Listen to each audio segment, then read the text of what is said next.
नमस्कार दोस्तों, मैं सुनील शर्मा आपके सामने फिर से हाजिर हूँ एक नई वीडियो के साथ। तो आज हम बात करेंगे व्याकरण के महत्व के बारे में। तो सबसे पहले हम जानते हैं व्याकरण का अर्थ। व्याक्रियन्ते व्युत्पाद्यन्ते शब्दा अनेन इति व्याकरणम, अर्थात जिसके द्वारा व्याक्रियत किया जाता है, अर्थात एक प्रकार से निर्माण किया जाता है, व्युत्पन्न किया जाता है शब्दों को, जिसके द्वारा उसे व्याकरण कहते हैं। और दूसरा अर्थ है अनुशिष्यन्ते शब्दा अनेन इति शब्दानुशासनम। तो व्याकरण का ही दूसरा नाम क्या है? शब्दानुशासनम। शब्दानुशासनम का अर्थ क्या हुआ? जिसके द्वारा नियमबद्ध तरीके से शब्दों का अनुशासन किया जाता है, अर्थात शब्दों को अनुशासित किया जाता है, शब्दों को एक प्रकार से बांध दिया जाता है। जैसे एक प्रकार से सुई धागे से फूलों की माला पिरोई जाती है एक लाइन में, वैसे ही व्याकरण के द्वारा शब्दों को बांध दिया जाता है एक नियमबद्ध तरीके से, जिससे हम उनको अच्छे तरीके से बोल सकें, उनको अच्छे तरीके से समझा सकें, किसी को व्याकरण के माध्यम से अपनी बात। इसी प्रकार वेदों के जो 6 अंग हैं, षडंग, उनमें सबसे महत्वपूर्ण व्याकरण है, क्योंकि इनमें बोला है वेदस्य मुखम व्याकरणम स्मृतम। वैसे तो छंदः पादौ तु वेदस्य हस्तौ कल्पोऽथ पठ्यते ज्योतिषामयनं चक्षुर्निरुक्तं श्रोत्रम् उच्यते शिक्षाघ्राणं तु वेदस्य मुखम व्याकरणं स्मृतं तस्मात् सांगम अधीत्यैव ब्रह्मलोके महीयते। देखो, छंदः पादौ तु वेदस्य, जो वेद के पाद हैं वो क्या है? छंद। हस्तौ, हाथ क्या है? कल्प है। ज्योतिषामयनम चक्षुर, और आंखें क्या है? ज्योतिष। निरुक्त क्या है? श्रोत्र यानी कि कान। शिक्षा घ्राणम, और घ्राण यानी कि नाक क्या है? शिक्षा।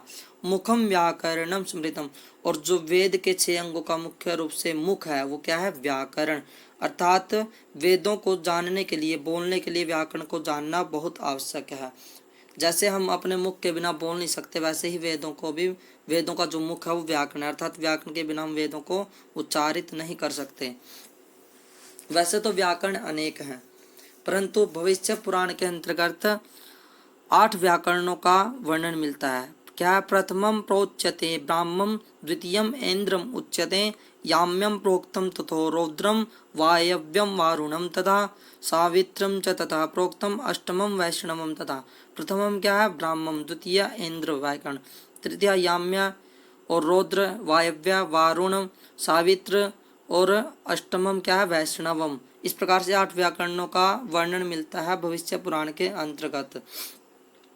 परंतु लघु त्रिमुनि कल्पतरुकार, अर्थात जो लघु त्रिमुनि है, कल्पतरु के रचयिता, उन्होंने क्या है? 9 व्याकरणों का उल्लेख किया अपने शास्त्र में। कौन कौन से? इंद्रम, चांद्रम, काष्कृत्स्नम, कौमारम, शाकटायनम, सारस्वतम, चापिशलम, शाकलम, पाणिनीयकम। पहला इंद्र व्याकरण, दूसरा चांद्र व्याकरण, तीसरा काष्कृत्स्न व्याकरण, चौथा कौमार, पांचवा शाकटायन, छठा सारस्वत, सातवां चापिशल, आठवां शाकल और 9वां है पाणिनीय व्याकरण।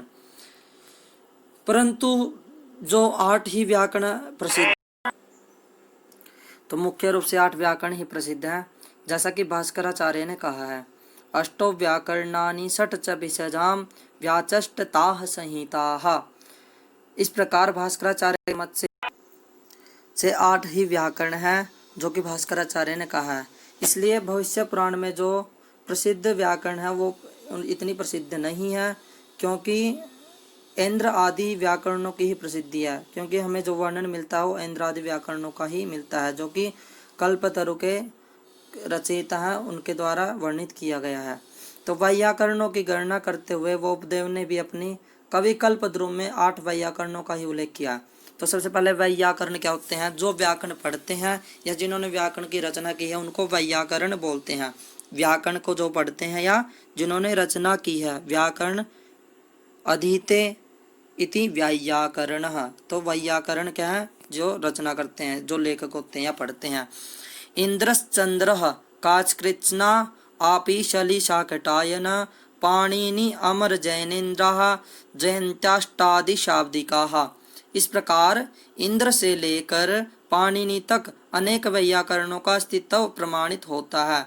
श्री युधिष्ठिर मीमांसक ने, एक युधिष्ठिर मीमांसक हुए हैं जिन्होंने अपने संस्कृत व्याकरण शास्त्र का इतिहास नामक ग्रंथ रचा है, जिसमें उसने 80 वैयाकरणों का उल्लेख किया है। स्वयं पाणिनि ने भी अपने अष्टाध्यायी के अंतर्गत अपने पूर्ववर्ती निम्न आचार्यों का उनके सामने लिखित सूत्रों द्वारा उल्लेख किया है, अर्थात सूत्रों के माध्यम से ऋषियों का उल्लेख किया। भी मेरे से पहले ये ऋषियों हैं, उनका मैं मत ले रहा हूँ। तो जैसे कि पहला क्या है, आपिशली। आपिशली कोई ऋषि था, तो उन्होंने उनका मत लिया। वह सुप्यापिशले है, जो कि 6 अध्याय के पहले पाद का 92वां सूत्र है। ऐसे ही काश्यप ऋषि, त्रिशीम ऋषि कृषे है काश्यपस्य, तो यहाँ कश्यप ऋषि का मत लिया हुआ है, पहले अध्याय का दूसरे पाद का 25वां सूत्र है। ऐसे गार्ग्य, तो आतो गार्ग्यस्य, तो 8वें अध्याय का तीसरे पाद का 20वां सूत्र है। ऐसे ही गालव तृतीयादि सुभाषित पुंचकम पुमवद गालवस्य, 7वें अध्याय का पहले पाद का 47वां सूत्र है।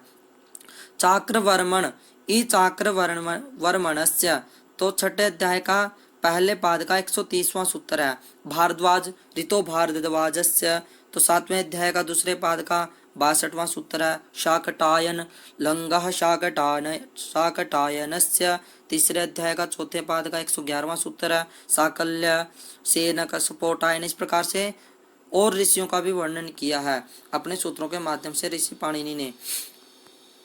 तो इस प्रकार से इतनी व्याकरण होने के बाद भी जो आचार्य पाणिनि के द्वारा रचित व्याकरण है वही सबसे प्रसिद्ध है, क्योंकि उस व्याकरण में लोक और वेद दोनों को के शब्दों का अर्थ समझने में एक समर्थता है, वो सामर्थ्य प्रदान कर देता है। उसको पढ़ने से हमारे अंदर सामर्थ्य आ जाता है कि हम लौकिक और वैदिक संस्कृत का अच्छे तरीके से अर्थ कर सकें। इन आचार्यों में से किसी का भी व्याकरण संप्रति पूर्व रूपेण उपलब्ध है, जो हमने पहले वर्णन किया, जो ऋषि पाणिनि ने अपने पूर्ववर्ती आचार्यों का सूत्रों के माध्यम से उल्लेख किया है, या फिर जो भविष्य पुराण के में बताया है, या भास्कराचार्य ने बोला है, तो इनमें से किसी का भी अब इस समय व्याकरण उपलब्ध नहीं होता है। केवल पाणिनि ऋषि द्वारा रचित अष्टाध्यायी ही हमें उपलब्ध होती है। इसी कारण से पाणिनि की अष्टाध्यायी सबसे प्रसिद्ध है, और इसमें सब सामर्थ्य है कि हम उससे वेद और लौकिक संस्कृत का अर्थ कर सकें, उसकी व्याख्या कर सकें। इस कारण से आज के समय में पाणिनि व्याकरण सबसे प्रसिद्ध है। और हमें पाणिनि व्याकरण को यदि पढ़ना है तो आप हमारे चैनल को सब्सक्राइब करें, बेल आइकन को दबाएं, ताकि हम जो भी वीडियो बनाएं आपको मिलती रहे। लाइक करें, शेयर करें अपने दोस्तों को, ताकि जितने भी संस्कृत के विद्यार्थी हैं, जो संस्कृत पढ़ना चाहते हैं, जो विद्यार्थी नहीं है संस्कृत सीखना चाहते हैं, उनको भी शेयर करें, ताकि सब संस्कृत के बारे में जान सके और संस्कृत का प्रचार प्रसार हो सके। धन्यवाद। आपको वीडियो कैसी लगी कमेंट बॉक्स में जरूर लिखें। जय हिंद, वंदे मातरम।